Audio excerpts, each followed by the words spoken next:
Welcome to the Yard, where faith and sports collide. I am not Marcus Preciado. My name is Marlon Gardinera. Hopefully some of you remember me. I've been here before. I'm a little shorter, a little wider, a little darker, but hopefully we give you a great message, and that should be easy because we have an amazing special guest. We've got with us today Todd Durkin. He's a trainer, an author, a mentor, a friend. I don't want to say anything like this in front of him, but I believe he's an angel. And please, I hope he forgets that I said that. But I do believe he was sent directly from above. Ladies and gentlemen, with us today, Todd Durkin. Honored to be here, Coach. What's up, TD? Man, great to be on the show. Oh, it's great to have you. Listen, I know you. You're a dear friend. I don't know if you know how dear a friend you are to me. I try not to tell you too many positive things because you bring your own energy to the world and it's amazing. But these folks don't know you. Tell us about yourself. Well, first off, we spend a lot of time together as coaches right now on the football field, which is awesome. And football is part of my blood, it's part of my DNA. I played football from 5 years old to 25 years old, and now getting the opportunity to coach football is certainly special. With two sons, two of my three kids are for the Scripps Ranch High School program, but as an everyday career, that's not what I do all day long. I started my gym, Fitness Quest 10, year 2000, and the last 21 years, we've been changing lives, literally, not just athletes. I think sometimes people think, oh, you just work with pro athletes. That's part of what we do, part of what I do. But really what I'm always after is how can I change someone's life? And whether that be a mom or a dad, whether it be a grandma, grandpa, a kid who's looking to get faster, stronger, more explosive, or just get more confidence and self-esteem. To me, having the opportunity to change people's lives, that's what makes me tick. All right, well, we're going to get to some of the people's lives you actually get to change, but let's be honest. How did you get into coaching football? You. Actually, I always loved football. I considered football as a career. After I was done playing, I actually coached back in New Jersey for a year for my legendary high school football coach, Coach Wolf, who was a father-like figure to me. We won a state championship my first year, but then I got sidetracked and I made my way out to the West Coast, and lo and behold, I got so engrossed in business and training and coaching people through the sports performance side of things that I wasn't able to take my passion for coaching football, specifically quarterbacks, and strength and conditioning and to the next level from a personal level. And then when my sons were coming up through Pop Warner, when my son Luke decided to play Pop Warner, I think this is going to be great. I finally get to see him as a young quarterback. So day number one. Well, no, and I'm going to step in here. Man. I'm going to step in here. When people find out who you work with, they're going to understand you understand football like the best of them. But I remember your introduction to football, at least as it related to your kids. You've got three beautiful kids, a beautiful wife. You're in the community. You do everything anyone could ever hope for someone to contribute to their community. But you actually had the nerve to show up to one of my Pop Warner football practices with a lawn chair. And I remember looking over at you thinking, oh, that must be for his daughter. Your daughter came with you. And I thought, well, that's going to be odd because she's going to be over there by herself for the next 2 hours. Because I think for some reason you thought you were going to watch the football practice. Is that what you thought? I did. Huh. There's something called the dad hack. And my daughter, by the way, was like 3 years old. So she was like 3, and Coach Gardinera walks over to me and says, excuse me, what are you doing in that lawn chair? Your daughter can sit in that. I need you to coach the quarterbacks. And I had to think about it for a moment because I literally was going to be a dad. And I just was looking forward to that day of just watching my kids play football and wear that dad hat. Because all day long, I was coaching a lot of football athletes, a lot of NFL guys, and I was really excited about the opportunity just to be a dad. That lasted for about 10 seconds. Well, listen, since I feel like I gave you a real football coaching opportunity, I'm going to give you a little advice for this dad hat you're looking for. That's called being a grandfather, because that's about the next time you'll get to sit and watch people play football. Well, let's not rush that. We don't want. No rush. No rush. All right. Speaking of football players, I know you as a trainer of the stars, and there's a lot more to you, and we'll unpeel those layers of the onion. I know you as a trainer of the stars. You work with some pretty big name people, but for me personally, it actually says more about you than the stars. they come to you. They want what you have to offer. So obviously I wanted it in Pop Warner football, but these guys are finding you to train. Give us an example. Who are some of the people you work with? Well, I'll tell you who the first guy I ever worked with, and depending on someone's age listening in today, may not know this person, but I think when you get started is always the hardest. The first athlete I ever worked with at the pro level, his name was LaDainian Tomlinson. He was the first round draft pick for the San Diego Chargers. So if you're below 20, you may not even remember the name LT. But LaDainian Tomlinson was the guy for the Chargers, and that was the first guy I ever worked with. And man, there's stories all around that. But I was really excited for that because I had set the intention to work with pro athletes, and I actually was in with the San Diego Chargers doing their massage therapy and body work after their games. That's how I met LT. When LT came to my gym, Fitness Quest 10, he about 3 months later brought his quarterback. That quarterback was Drew Brees. That was 2004, and for many years, 9 years to be exact, LT and Drew trained together. And for the last 18 years, I've trained Drew and what he's done with his craft. He's now obviously in his 20th year as he contemplates retirement or not. So those are two of the guys. Those are my first two athletes I ever got the chance to work with. There's been obviously a lot of others, but I think when you look back, it's always the beginning when you're green and trying to figure things out. Those two are very, very near and dear to my heart. Well, and I'll tell the folks, because I don't know that they know this about you. You come with this level of energy, right? I actually don't think it's human. I know the positive effect because you do change people's lives. You're just one of those motivators, those mentors that makes things move. Now, you understand, you give me anxiety. I'm not one to continue to work out at the level that I did, way back when I was an elite athlete. But I get anxiety of the amount of energy you have. Where does that come from? Honestly, for me, that passion comes from above. It is passion, and it's divine purpose. I think it takes a while sometimes to find your purpose in life. For me, growing up, I always wanted to be an NFL quarterback. That was my dream. From 5 to 25, my goal was I wanted to be an NFL quarterback, to the point where I actually took my dream after college. I went to school at William & Mary in Virginia, and I went overseas. I played in the World Football League. In the second year there, I blew out my back. 3 herniated discs, spinal stenosis, degenerative back disease, and this French doctor, I could still hear him say, "You have a back problem. The back career is over.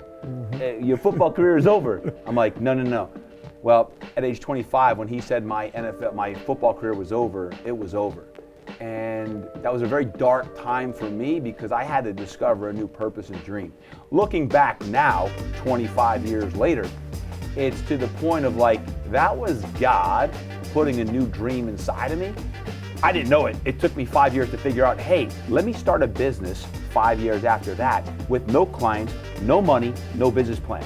Not a good way to start a business. No clients, no money, no business plan, but it was on pure passion.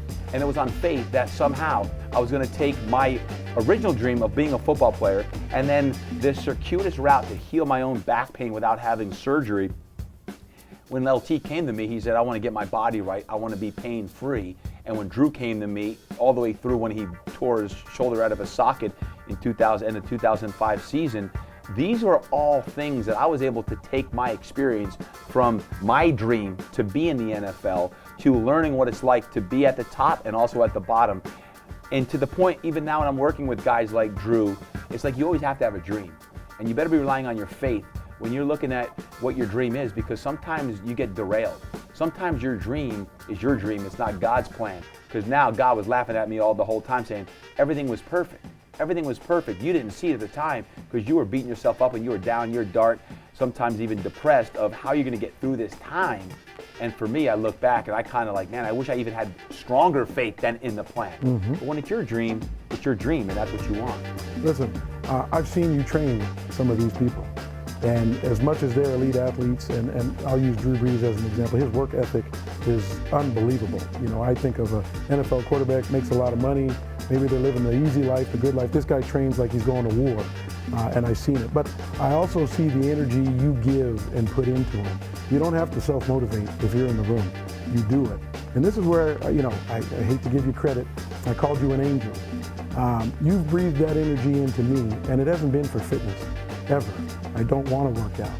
But I've had enough health issues and bumps in the road that sometimes I rely on you, even without asking, even without saying anything, to bring that energy, to remind me that there's more in me, I can do more, which is why I say the angel part. I love you. I love you. You're a pretty special person. But here's why, is because I think everyone listening in today is one of my favorite verses, Proverbs 27:17, iron sharpens iron. It's who you hang out with. It's who you surround yourself with. So I believe one of the reasons why I've been fortunate enough to work with some of the guys I work with is because I'm a firm believer in who you surround yourself with is ultimately going to determine your success. So from a biblical perspective, for me as a man of faith, I got to be careful who I'm hanging out with, and because it's going to affect the way I think, the way I act, the way anything happens. So all of that counts. So if I show up as strong energy, positive, the most optimistic person that you know, that I know, okay, then I'm going to put my fingerprint on anything I'm part of, just like you, Coach, is you have the ability to influence positive or negative like I do. So I think that's the old iron sharpens iron aspect. I think that's the reason why a lot of the guys have come back, not for 1 or 2 years, but for 10, 15, 20 years, because it's the environment you create. And as a coach myself, it's how do I continue to challenge someone who's already reached the peak? Yeah. I'm always after hey, when you become the best at what you do, how do you get better? If you're a kid out there, you should have the biggest aspirations to be the best that you can be, to not be like everyone else, than to be different. But what happens when you reach that peak?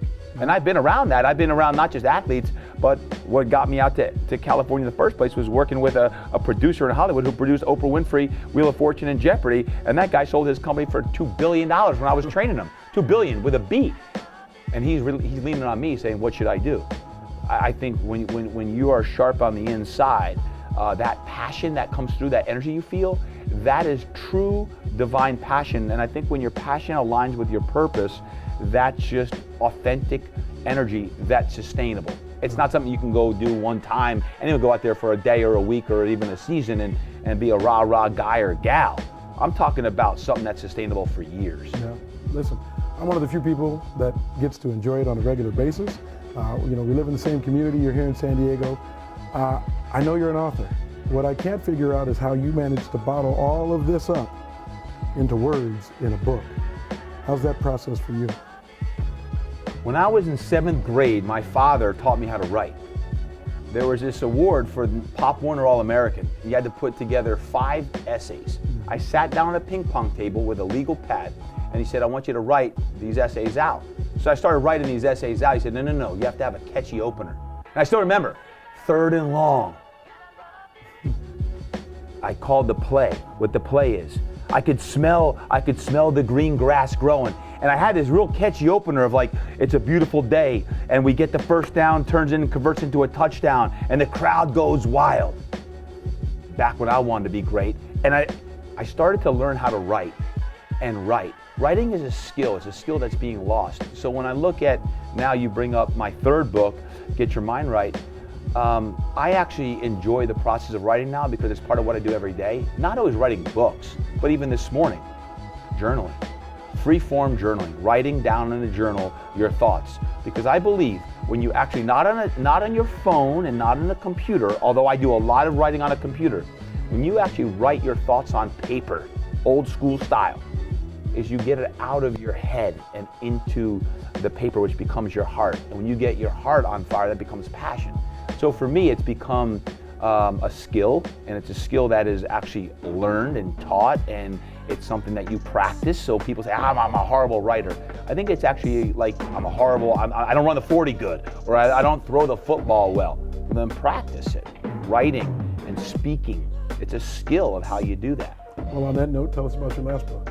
Get Your Mind Right is the last book, June 2020. Now you got to think back, June 2020, in the middle of the pandemic, was a tough time. It was like the darkest time in not even U.S. history, in world history. And interesting enough, I wrote Get Your Mind Right in 2018 and 19. And I kept telling my publisher, we got to get this book out. We got to change lives. I want to reach 100,000 people with this book in the first month. They're like, we can't get it out when you want to get it out. It's going to come out January 1, 2020. I'm like, great. People are looking to transform their lives January. You know, it's a great time. But for whatever reason, they're like, hey, we have a delay. It's got to come out in April of 2020. So I'm bummed out that the book didn't come out, and it got put back to June. And I would think God has an interesting plan when things come out, because if there was ever a time that this world needed to get their mind right, it was in the middle of the pandemic on that. And I wouldn't wish to anyone to launch a book in the midst of a pandemic, but I believe the principles that are in that book, both the principles to get your mind right, the faith-based principles that are in there, including tapping into your whispers and living a life worth telling a story about, I think are powerful for anybody. And it's changed already in less than a year. It's changed thousands of people's lives. But realize this, I wrote that book right after a knee surgery I had, and I was in a chair and I was down. Sometimes when you're down and out is when you do your best work. I don't know about you, Coach, but I feel like I do my best work when I got my back against the wall. I feel like when the world's against me, or when things aren't going well, I feel like you're backed into a wall and you got to come up with your best work. I think part of that, growing up, youngest of 8 kids, divorced parents, no money. I grew up a little scrappy kid in New Jersey. I think now to this day, when the ship starts to sink, I don't want to say I like that, but I will say I do my best leadership when things around me are going astray. When everything else is chaotic, I kind of like that. I feel like I do my best servant leadership in that time. Well, again, I feel like you're everywhere. I remember being quarantined in my house with my family. I'm vulnerable to the pandemic, for all the reasons you hear on the news. And we were locked down, but there was this one thing, and I really don't enjoy giving you this much credit. Every day at noon, some crazy guy gets on Facebook and Instagram with the Good News Network. I don't know if you knew that was the time of day where there was some energy and life brought back into the house. Not staring at an iPad, not looking at each other hour after hour after hour trying to figure out what you could do. You came in like a lightning bolt every day at noon. Because the world needed it. The Good News Network started, and truth be told, when the pandemic happened, I told my team, we had 42 employees, listen, we're gonna be out of work for 2 weeks, and they'll be back. I'm gonna go live every day at 12 noon, 7 days a week, not 5, 7 days a week, to just put positivity and optimism out to the world. It'll be 2 weeks long. 90 days later, I'm going live, and Melanie, my wife's like, what are you doing every day? Take a break. I'm like, I can't take a break. And honestly, I needed it as much as they needed it, right? I needed to find it, because everything around you was, if you watch the news, hopefully you don't watch that much news, the news was just terrible and everything was pessimism. I'm like, someone's got to put out some good news. So I would do some deep soul searching of where am I going to find some positivity? There's got to be some stories. And there was. There were people doing some amazing things during the pandemic.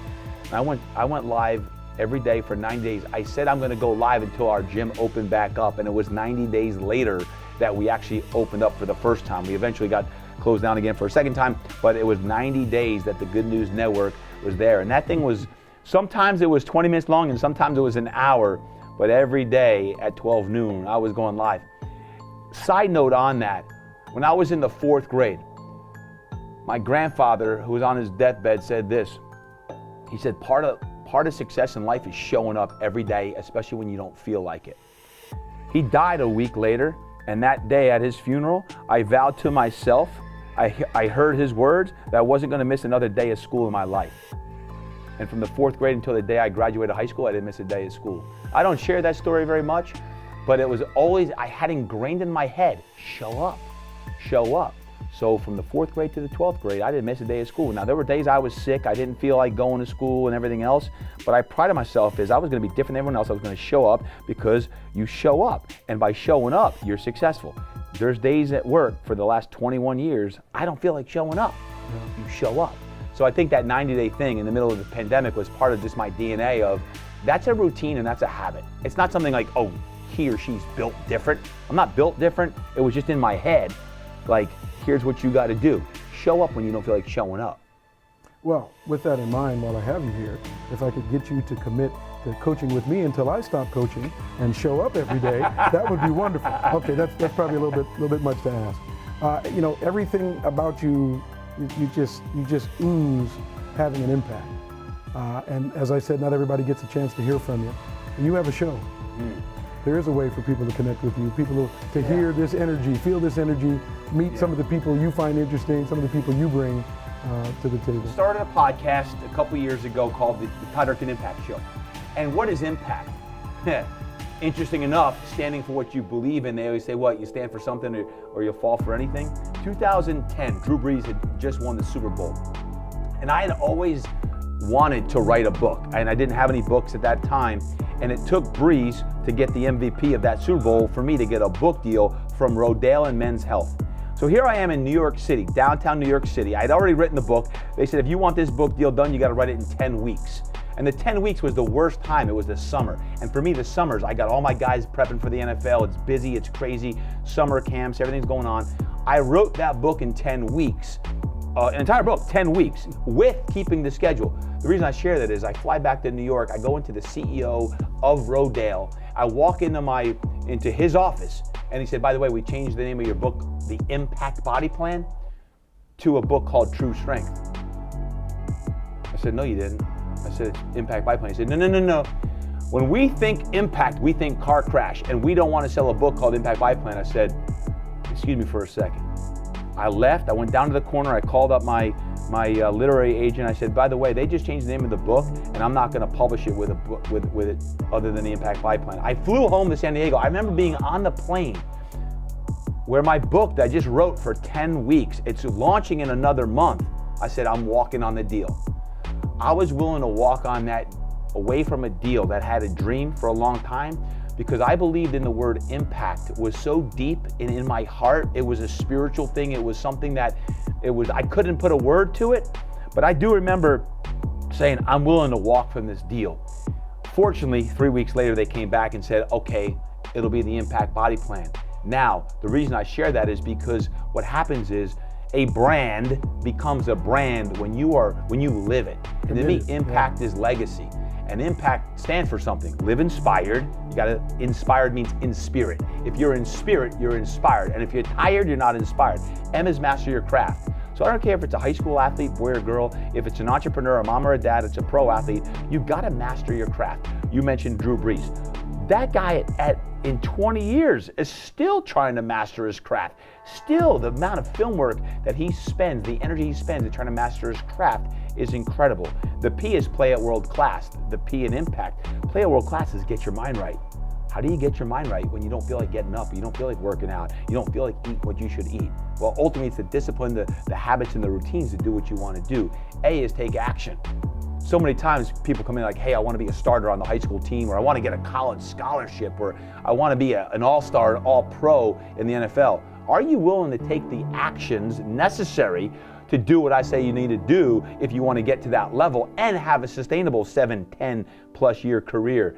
Some say yes and never do it, and some say yes and actually do it, because the C is conditioned for greatness. When I say conditioned for greatness, I believe any one of us today, if you want to be great in the game of life, you have to condition for greatness. And I'm not just talking physically, I'm talking mentally, emotionally, and spiritually. So when you can actually condition all areas of your life, I believe we're as strong as our weakest link, and ultimately, he or she who has their health has 1,000 dreams, he or she who does not has one. Get your health back. Heck, Marlon, you know that. Like if you don't have your health, it's one thing. We got people in our own community right now fighting for their life, right? If you don't have your health, you got nothing. The T is be tenacious, tenacity, energy, fervor.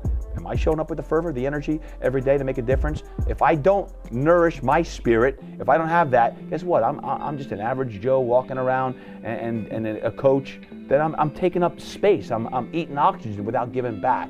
And that's not how I want to live my life.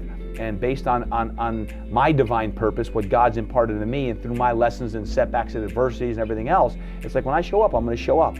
And the days I don't feel like showing up, I'm showing up. Whether it be 90 days, whether it be 9 years, whatever, it's show up. To me, that's impact. Yeah, well, you clearly have it. How do people find your show? It could be, you can go on iTunes, Google, Spotify, anywhere you watch or listen to your podcasts. We're there, YouTube included, the Todd Durkin Impact Show. And we have 2 shows a week that come out. It's all about high performance, about mindset, and it's about living with more impact every single day. Well, I know the impact you have on me, and I appreciate you. I love you for it. You know I do. Faith in sports. I think you've got a story about how they collided, and it's almost an origin story about your relationship with Christ.